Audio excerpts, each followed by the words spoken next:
Hello welcome back guys to my again new video. तो आज भी मैं आपको बताने जा रहा हूँ एक भूतिया कहानी।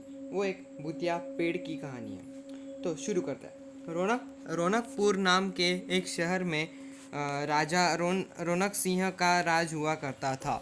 वो हमेशा अपनी प्रजा के हित में कार्य किया करते थे। वहाँ की प्रजा बहुत खुश रहती थी। एक दिन गिद्ध आकाश में भूतिया पेड़ के बीज लेकर उड़ रहा था। जैसे ही गिद्ध रौनक पर पहुंचा तो उसके मुंह से एकदम बीज रौनकपुर के बीचों बीच गिर गया। बीज भूतिया था, इसलिए अगले ही दिन वो पौधा बन गया। वहाँ के स्थानीय निवासियों ने जब पौधे को देखा तो हैरान रह गए, क्योंकि पौधे का रंग काला था। बाद में लोगों ने आपस में चर्चा की और यह समझा कि खेत में उगने वाले कोई घास पात या वनस्पति होगी। दूसरे दिन वो पौधा काफ़ी बड़ा हो गया। लोगों को और ज़्यादा दुविधा हुई कि एक ही दिन में ये पौधा इतना बड़ा कैसे हो गया। होते होते वो पौधा तीसरे दिन पेड़ बन गया। समय बीता और लोग भी तेजी से बढ़ने वाले पौधे के बारे में सोच कर परेशान हो रहे थे। वो इस मामले को राजा के पास लेकर गए। ऐसे जादुई पौधे का पता चलते ही राजा तुरंत उस जगह पर पहुंच गए। राजा को जैसे ही पता चला कि एक काले रंग का पौधा 3 दिन में पेड़ बन रहा है, तो वो भी उस पेड़ को हैरानी से देखने लगा। राजा उस पेड़ के पास चौथे दिन पहुंचे थे और तब तक पेड़ और बड़ा हो चुका था। वो इतनी तेजी से फैला था कि किसी को यकीन नहीं हो रहा था। राजा समझ गए थे कि एक रंग काला है, इसमें ज़रूर कुछ जादू टोना होगा। इसी सोच के साथ राजा ने घोषणा कर दी कि वो भी इस पेड़ को ख़त्म करेगा। उसे वो इनाम के तौर पर 1000 सोने के सिक्के देगा।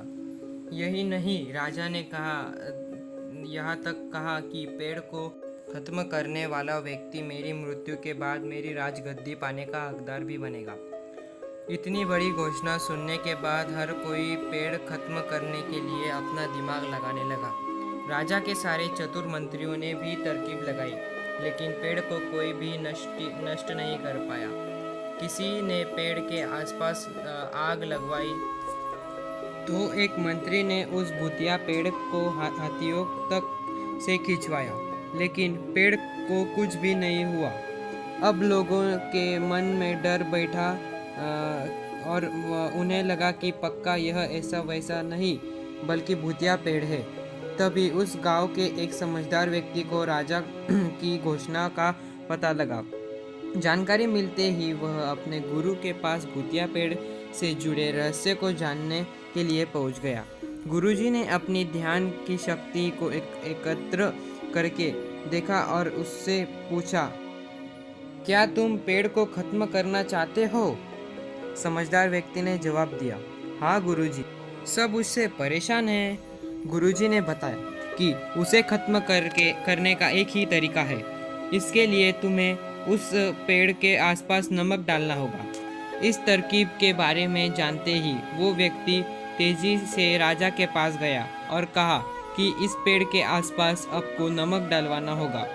ऐसा करने पर ही पेड़ खत्म होगा। राजा ने अपने सैनिकों को ठीक ऐसे ही करने को कहा। सैनिकों ने मिलकर पेड़ के चारों ओर खूब सारा नमक डाल दिया। नमक के एक दिन बाद ही पेड़ का आकार कुछ कम हुआ।